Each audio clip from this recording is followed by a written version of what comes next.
church family? Well, as you can see, I'm traveling today, and I'm flying from Charleston to Sarasota, Florida to pick up our new church bus. And it seems like that would be a pretty direct and straightforward trip, right? Head south, down to Florida, right? But we know it doesn't always work out that way. In fact, I'm going to let you in on a little secret. That's right. I'm in New Jersey.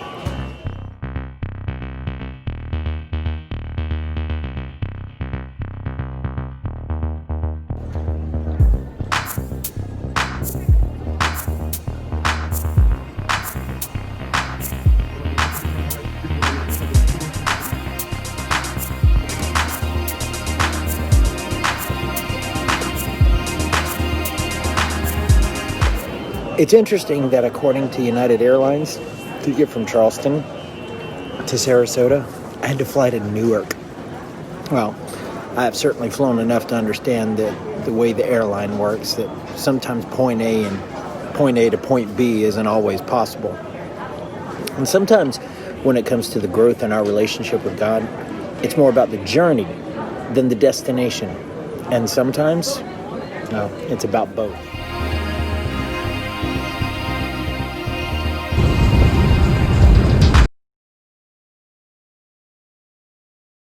Journey than he is with getting us to our destination. And I don't know about you, but there have been journeys in my life where I got to the destination and realized along the journey that he's changed my entire perspective and he had a new adventure for me.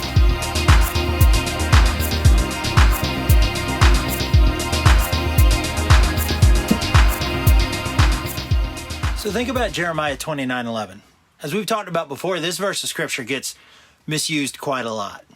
It says, "For I know the plans I have for you, declares the Lord, plans to prosper you and not to harm you, plans to give you a hope and a future."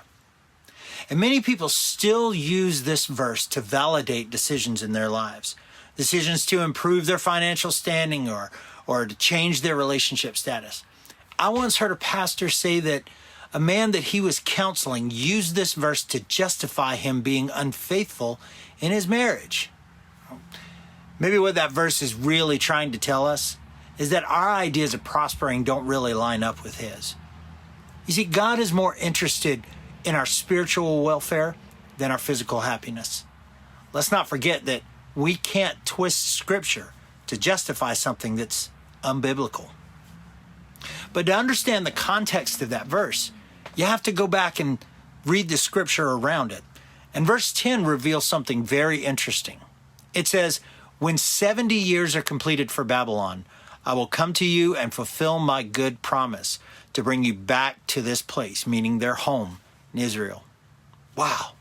God's people were going to have to wait 70 years in captivity of Babylon before they would be brought home by God.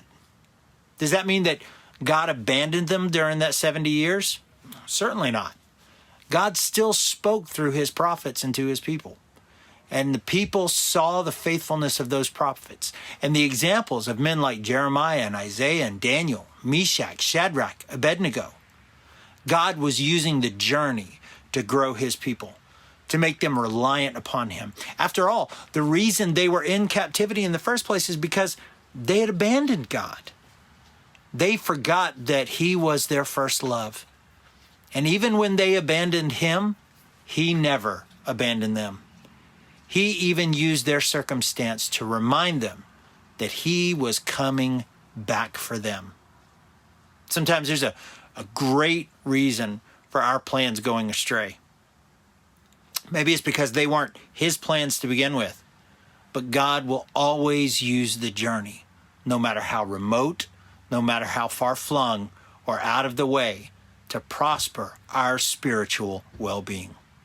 God bless you, church family.